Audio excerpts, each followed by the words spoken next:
الحمد لله رب العالمين، والصلاة والسلام على أشرف المرسلين وعلى آله وصحبه أجمعين. أما بعد، أيها الناس، أوصيكم عباد الله ونفسي أولا بتقوى الله، فقد قال الله تعالى في قرآنه الكريم بعد أعوذ بالله من الشيطان الرجيم، بسم الله الرحمن الرحيم. يا أيها الناس اتقوا ربكم الذي خلقكم من نفس واحدة وخلق منها زوجها وبث منهما رجالا كثيرا ونساء، واتقوا الله الذي تساءلون به والأرحام، إن الله كان عليكم رقيبا. صدق الله العظيم. رب اشرح لي صدري ويسر لي أمري واحلل عقدة من لساني يفقه قولي، وما توفيقي إلا بالله عليه توكلت وإليه أنيب. ബഹുമാനമുള്ള സത്യവിശ്വാസികളെ, മുഅ്മിനീങ്ങളെ, ജീവിതത്തിൻ്റെ എല്ലാ സന്ദർഭങ്ങളിലും അള്ളാഹുവിനെ തഖ്വ ചെയ്ത് അവൻ്റെ വിധിവിലക്കുകൾ അനുസരിച്ച് ജീവിക്കണമെന്ന് ആദ്യമായി സ്വന്തത്തോടും തുടർന്ന് നിങ്ങൾ ഓരോരുത്തരോടും വസിയ്യത്ത് ചെയ്യുകയാണ്, ഓർമ്മപ്പെടുത്തുകയാണ്. അള്ളാഹു അവനെ ഏറ്റവും നല്ല രൂപത്തിൽ തഖ്വ ചെയ്യാൻ നാം ഏവർക്കും തൗഫീഖ് നൽകി അനുഗ്രഹിക്കുമാറാകട്ടെ. നാം ചെയ്യുന്ന എല്ലാ സൽക്കർമ്മങ്ങളെയും അള്ളാഹു സുബ്ഹാനഹു വ തആല പരിപൂർണമായി നമ്മിൽ നിന്നും സ്വീകരിക്കുമാറാകട്ടെ. നമ്മിൽ നിന്നും വന്നുപോയ തെറ്റുകുറ്റങ്ങൾ അള്ളാഹു അവൻ്റെ കരുണ കൊണ്ട് നമുക്ക് വിട്ടുപുറത്ത് മാപ്പാക്കി തരുമാറാകട്ടെ. ഇനിയുള്ള കാലം അള്ളാഹുവിനെ ഇഷ്ടപ്പെട്ട രീതിയിൽ ജീവിക്കുവാനുള്ള സൗഭാഗ്യം അള്ളാഹു നൽകുമാറാകട്ടെ. മരണസമയത്ത് കലിമ ഉച്ചരിച്ചുകൊണ്ട് പൂർണ്ണ ഈമാനോടുകൂടി മരിക്കാനുള്ള തൗഫീഖ് അള്ളാഹു നമുക്ക് ഓരോരുത്തർക്കും നൽകുമാറാകട്ടെ. ദുആ കൊണ്ട് വസിയ്യത്ത് ചെയ്ത ആളുകളുടെ ഹലാലായ എല്ലാ ഉദ്ദേശങ്ങളെയും അള്ളാഹു പൂർത്തിയാക്കി കൊടുക്കുമാറാകട്ടെ. പ്രിയമുള്ളവരെ, ഒരു മുഅ്മിനിനെ സ്വർഗത്തിലേക്ക് പ്രവേശിക്കാൻ അവന് സഹായകമാകുന്ന, അവൻ്റെ സ്വർഗപ്രവേശനം എളുപ്പമാക്കുന്ന അമലുകളെ കുറിച്ചാണ് നാം കഴിഞ്ഞ ആഴ്ച പറഞ്ഞത്. കലിമ ഉച്ചരിക്കുന്നത് മുതൽ പല സന്ദർഭങ്ങളിലായി അവൻ അനുഷ്ഠിക്കുന്ന ചില കർമ്മങ്ങൾ അവന് സ്വർഗപ്രവേശനം നിർബന്ധമാക്കുമെന്നും സ്വർഗത്തിലേക്കുള്ള അവൻ്റെ വഴിയെ എളുപ്പമാക്കുമെന്നും നമ്മൾ പറയുകയുണ്ടായി. അള്ളാഹുവിലുള്ള തവക്കുലും സൽസ്വഭാവവും മറ്റുള്ളവരോടുള്ള നല്ല പെരുമാറ്റവും അമലു സ്വാലിഹാത്തിലുള്ള അവൻ്റെ ഉത്സാഹവും ഒക്കെ തുടങ്ങി 8 കർമ്മങ്ങൾ നമ്മൾ പറയുകയുണ്ടായി. ഒരടിമയെ സംബന്ധിച്ച് അവൻ്റെ അഭിലാഷമാണ്, അവൻ്റെ ആഗ്രഹമാണ് സ്വർഗത്തിലേക്ക് എത്തിച്ചേരുക എന്നത്. സ്വർഗത്തിലേക്ക് പ്രവേശിക്കാൻ സഹായകമാകുന്ന, അതിന് നമുക്ക് എളുപ്പമായി തീരുന്ന ഇനിയും ഒരുപാട് അമലുകളെ സംബന്ധിച്ച് പരിശുദ്ധമായ ദീനുൽ ഇസ്ലാം നമുക്ക് പഠിപ്പിച്ചു തരുന്നുണ്ട്. അതിൽ പ്രധാനപ്പെട്ടതാണ് 5 വഖത്ത് നമസ്കാരം കൃത്യമായി നിർവഹിക്കുക എന്നത്. ഇസ്ലാമിൻ്റെ പഞ്ചസ്തംഭങ്ങളിൽ 2ാമത്തെ സ്ഥാനമാണ് നമസ്കാരത്തിനുള്ളത്. ഒരാളെ കുറിച്ച് മുസ്ലിം എന്ന് പറയണമെങ്കിൽ അയാളുടെ ജീവിതത്തിൽ നമസ്കാരം ഉണ്ടായിരിക്കണം.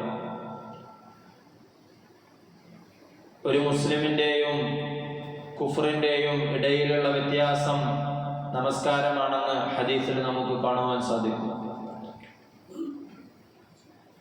നമസ്കരിക്കുന്ന ഒരാളെ സംബന്ധിച്ചിടത്തോളം അയാളുടെ സ്വർഗപ്രവേശനത്തിന് അത് കാരണമാകുമെന്ന് നബി സല്ലല്ലാഹു അലൈഹി വസല്ലമ തങ്ങൾ നമുക്ക് പഠിപ്പിച്ചു തന്നിട്ടുണ്ട്.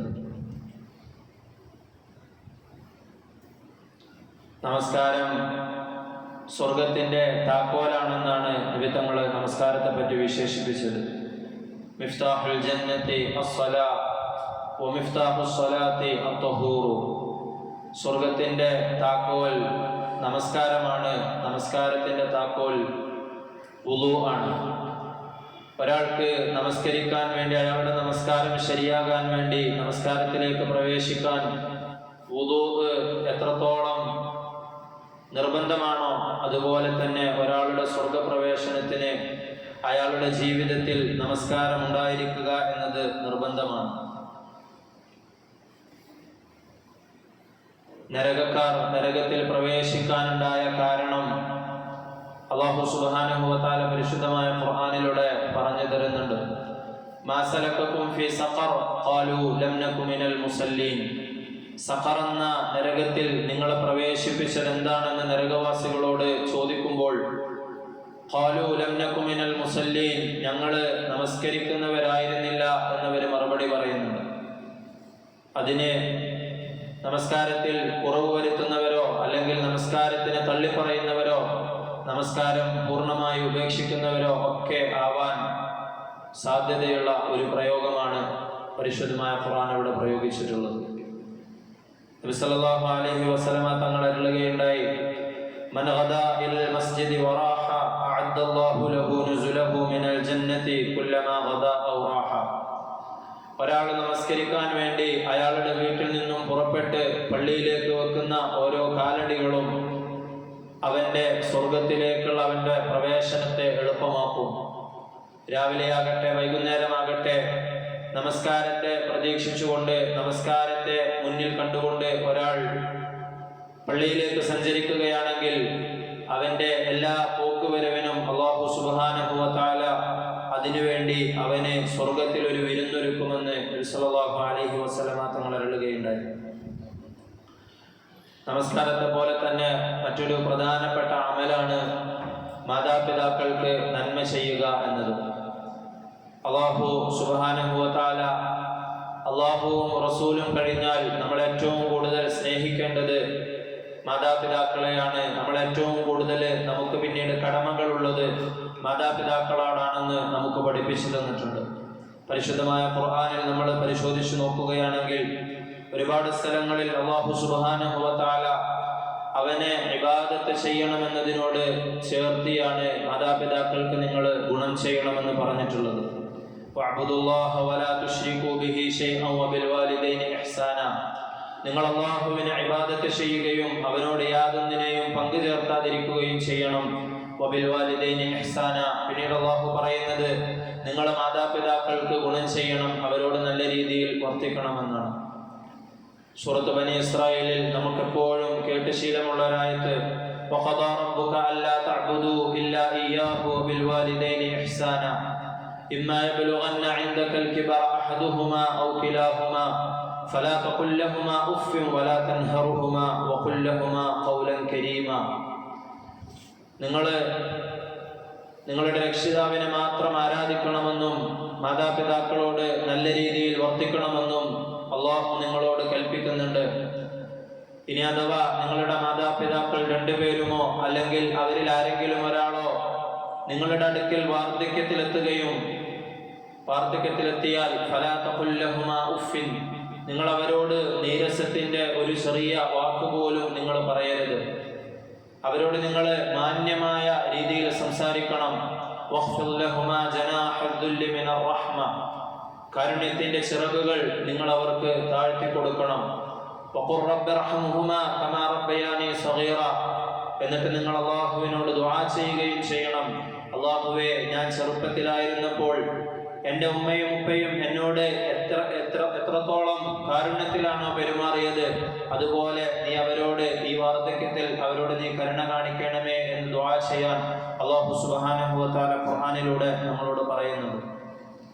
നബി സല്ലല്ലാഹു അലൈഹി വസല്ലമ തങ്ങൾ ഒരിക്കൽ യുദ്ധത്തിന് വേണ്ടി തയ്യാറാകുമ്പോൾ ഒരു സ്വഹാബി ആ ജിഹാദിന്റെ യാത്രയിൽ പങ്കെടുക്കാൻ വേണ്ടി സന്നദ്ധത അറിയിച്ചുകൊണ്ട് വരികയുണ്ടായി. നബി സല്ലല്ലാഹു അലൈഹി വസല്ലമ തങ്ങൾ ആ സമയത്ത് ആ സ്വഹാബിയോട് ചോദിക്കുന്നുണ്ട്, അലക വാലിദാൻ, നിന്റെ വീട്ടില് നിന്റെ മാതാപിതാക്കൾ ജീവിച്ചിരിപ്പുണ്ടോ എന്ന് ആ സ്വഹാബിയോട് ചോദിക്കുകയാണ്. നബി സല്ലല്ലാഹു അലൈഹി വസല്ലമ തങ്ങളുടെ ചോദ്യത്തിന് മറുപടിയായി സ്വഹാബി ഉണ്ട് എന്ന് പറഞ്ഞപ്പോൾ നബി തങ്ങളെ മറുപടി പറഞ്ഞു, ഇൽസംഹുമാ ഫൈനൽ ജന്നത തഹ്ത അഖ്ദാമിഹിമാ. അങ്ങനെ നിന്റെ മാതാപിതാക്കള് ജീവിച്ചിരിപ്പുണ്ടെങ്കിൽ നീ അവരുടെ കൂടെ തന്നെ കഴിയണം, അവരുടെ ഖിദ്മത്തിലായി അവരുടെ സേവനത്തിലായി നീ കഴിയണം. ഫൈനൽ ജന്നത തഹ്ത അഖ്ദാമിഹിമാ. കാരണം ഇപ്പോൾ ഈ ജിഹാദിന് പുറപ്പെടുന്നതിനേക്കാളും നിനക്ക് നിന്റെ സ്വർഗത്തിലേക്ക് എത്തിച്ചേരാനുള്ള വഴി നിന്റെ മാതാപിതാക്കളാണ്, അവരുടെ കാലിനടിയിലാണ് നിന്റെ സ്വർഗമെന്ന് ആ സ്വഹാബിയെ പറഞ്ഞുകൊണ്ട് തിരിച്ചയക്കുന്ന ഒരു ചരിത്രം നമുക്ക് കാണുവാൻ സാധിക്കും. അൽവാലിദു ഔസതു അബ്വാബിൽ ജന്ന ഫഇൻ ശിഅത ഫഅദ് ദാലികൽ ബാബ അവ ഇഹ്ഫൽഹു. മാതാപിതാക്കള് സ്വർഗത്തിന്റെ വാതിലുകളിൽ നിന്നുള്ള മധ്യഭാഗത്തെ വാതിലാണ്. നീ ഉദ്ദേശിക്കുന്നുണ്ടെങ്കിൽ അതിനെ നീ കാത്തു സംരക്ഷിക്കുകയും നിന്റെ സ്വർഗപ്രവേശനം ഉറപ്പുവരുത്തുകയും ചെയ്യണം. ഇനി അതല്ല, നീ അതിനെ പാഴാക്കി കളയുകയാണെങ്കിൽ, നീ അത് ശ്രദ്ധിക്കാതെ വിടുകയാണെങ്കിൽ അത് പാഴായി പോകുമെന്ന് നബി സല്ലല്ലാഹു അലൈഹി വസല്ലമ തങ്ങൾ ഉണർത്തുന്നുണ്ട്. സ്വർഗപ്രവേശനത്തിന് ഉതകുന്ന മറ്റൊരു അമലായിട്ട് നബി സല്ലല്ലാഹു അലൈഹി വസല്ലമ തങ്ങൾ പറഞ്ഞു തന്നതാണ് കുടുംബബന്ധം ചേർക്കുക എന്നത്. കുടുംബബന്ധം പരിശുദ്ധമായ ഇസ്ലാം വളരെയധികം ഗൗരവത്തിൽ ഓർമ്മപ്പെടുത്തിയ ഒരു സംഗതിയാണ്. കുടുംബബന്ധങ്ങളെ സൂക്ഷിക്കാൻ അല്ലാഹു സുബ്ഹാനഹു വ തആല പരിശുദ്ധമായ ഖുർആനിലൂടെയും ഒരുപാട് സ്ഥലങ്ങളിൽ നമ്മെ ഓർമ്മിപ്പിക്കുന്നുണ്ട്. അധിക ജുമാ ദിവസങ്ങളിലും നമ്മൾ കേൾക്കുന്ന സൂറത്തുൻ നിസാഇന്റെ നമ്മൾ തുടങ്ങുമ്പോൾ ഓതിവെച്ച ആയത്ത്, അതിൽ അല്ലാഹു സുബ്ഹാനഹു വ തആല നിങ്ങളുടെ ബന്ധത്തെ പ്രത്യേകം ശ്രദ്ധിക്കണമെന്ന് നമ്മളോട് വസിയത്ത് ചെയ്യുന്നുണ്ട്, ഓർമ്മപ്പെടുത്തുന്നുണ്ട്. വത്തഖുല്ലാഹല്ലദീ തസാഅലൂന ബിഹി വൽ അർഹാം. നിങ്ങൾ പരസ്പരമുള്ള കുടുംബ ബന്ധങ്ങളെ സൂക്ഷിക്കണമെന്ന് അല്ലാഹു സുബ്ഹാനഹു വ തആല പറയുന്നുണ്ട്. അല്ലാഹുവുമായി നമുക്ക് ബന്ധം വേണമെങ്കിൽ, അല്ലാഹു നമ്മളോടുള്ള ബന്ധം കാത്തു സൂക്ഷിക്കണമെങ്കിൽ കുടുംബ ബന്ധത്തെ നമ്മൾ ചേർക്കണമെന്നാണ് അല്ലാഹു നമുക്ക് പഠിപ്പിച്ചു തന്നിട്ടുള്ളത്. ഖുദ്സിയായ ഹദീസിൽ അല്ലാഹു പറയുന്നുണ്ട്, അനല്ലാഹു അനർ റഹ്മാൻ ഖലഖതുർ റഹിം. ഞാനാണ് അല്ലാഹു, ഞാനാണ് റഹ്മാൻ. റഹ്മാൻ എന്നുള്ള ഉന്നതമായ പേര് എനിക്കാണ്. റഹിം എന്നുള്ള കുടുംബബന്ധത്തിനും റഹ്മാൻ എന്നുള്ള പദത്തിൽ നിന്നുള്ള പേരാണ് നൽകിയിരിക്കുന്നത്.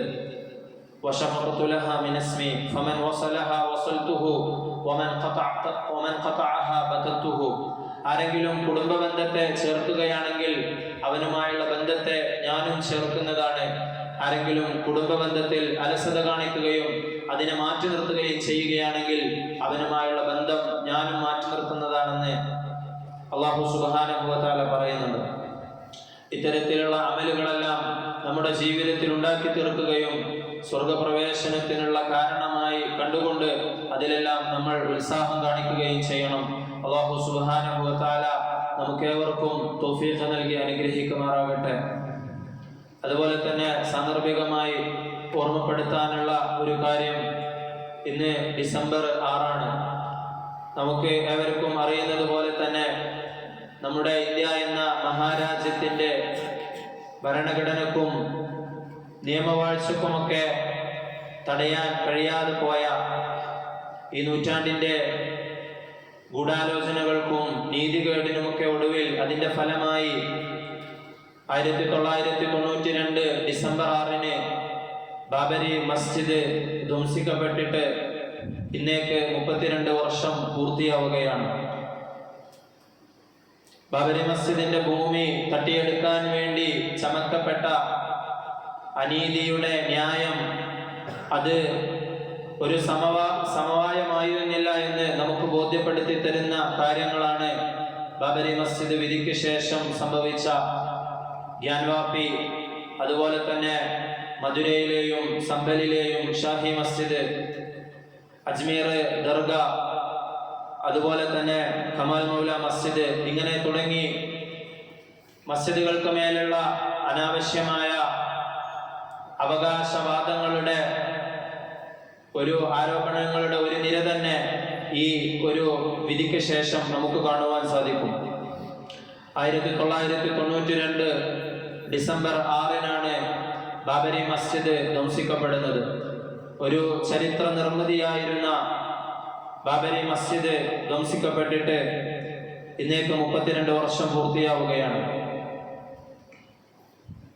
ബാബരി മസ്ജിദിന്റെ ചരിത്രം നാം എടുത്ത് പരിശോധിച്ചു നോക്കുകയാണെങ്കിൽ മുഗൾ സാമ്രാജ്യത്തിന്റെ സ്ഥാപകനായിരുന്ന ബാബർ ഉത്തർപ്രദേശിലെ ഫൈസാബാദ് എന്ന് പറയുന്ന സ്ഥലത്ത് അദ്ദേഹത്തിന്റെ അവിടുത്തെ ഗവർണറായിരുന്ന മീർ ബാഖി എന്ന് പറയുന്ന ആളാണ് തരിശായി കിടന്നിരുന്ന ഭൂമിയിൽ ഒരു മുസ്ലിം ആരാധനാലയം നിർമ്മിക്കുന്നത്.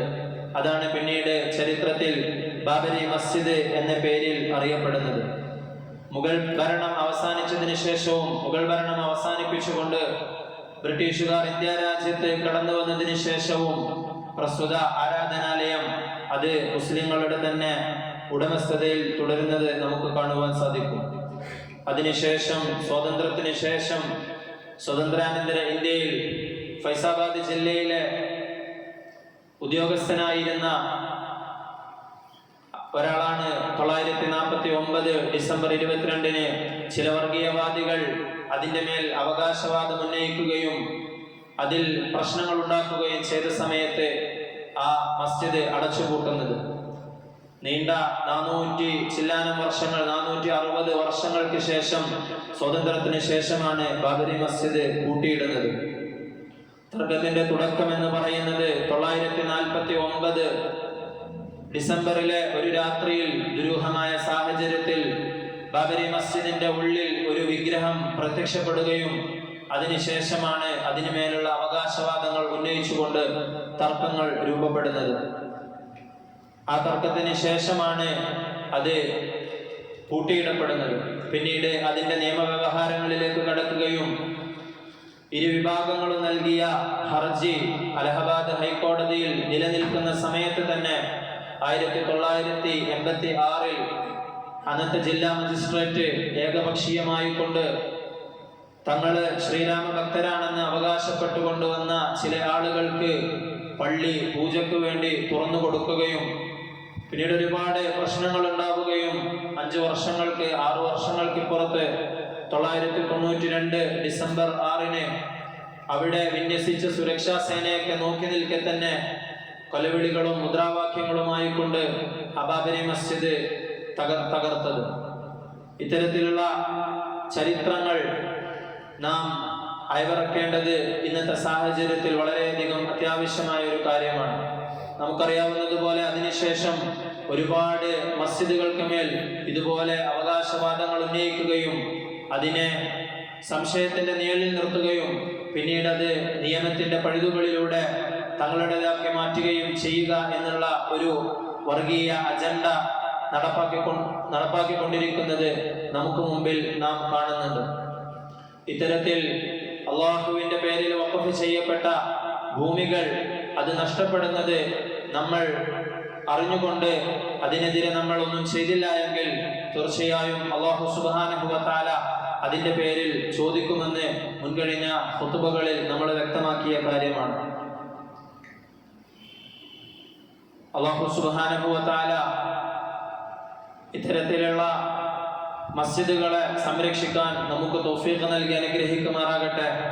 അതിനുള്ള ഈമാനും തഖ്വയും ഒക്കെ അല്ലാഹു നമുക്ക് നൽകുമാറാകട്ടെ. അനീതിക്ക് എതിരെ ശബ്ദിച്ചതിന്റെ പേരിൽ ഒരുപാട് ആളുകൾ അതിന്റെ പേരിൽ ബുദ്ധിമുട്ട് അനുഭവിക്കുന്നുണ്ട്. അല്ലാഹു സുബ്ഹാനഹു വ തആല അവരുടെ എല്ലാ ബുദ്ധിമുട്ടുകളെയും മാറ്റിക്കൊടുക്കുമാറാകട്ടെ.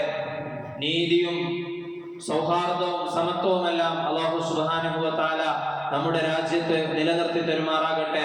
അതിനെ തകർക്കാൻ ശ്രമിക്കുന്ന, മറ്റുള്ളവർക്കിടയിൽ സ്പർദ്ധയുണ്ടാക്കുന്ന, തമ്മിലടിപ്പിക്കുന്ന ആളുകളെ അല്ലാഹു സുബ്ഹാനഹു വ തആല അവരിൽ നിന്നുമെല്ലാം നമ്മളെ കാത്തുരക്ഷിക്കുമാറാകട്ടെ. ഒരുപാട് ആളുകൾ അവരുടെ ജീവിതത്തിന്റെ വലിയൊരു ഭാഗം ജയിലുകളിലും മറ്റുമായി കഴിയുന്നുണ്ട്. അല്ലാഹു സുബ്ഹാനഹു വ തആല അത്തരത്തിൽ അന്യായമായി കിടക്കുന്ന ആളുകൾക്ക് എത്രയും പെട്ടെന്ന് മോചനം നൽകുമാറാകട്ടെ. അവർക്കൊക്കെ അവരുടെ കുടുംബത്തിൽ എത്തിച്ചേരാനും കുടുംബത്തിന്റെ കൂടെ നല്ല ഒരു ജീവിതം മുന്നോട്ട് കൊണ്ടുപോകാനും അല്ലാഹു തൗഫീഖ് നൽകുമാറാകട്ടെ.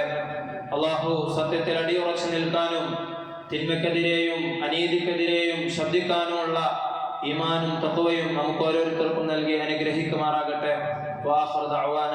الحمد لله رب العالمين.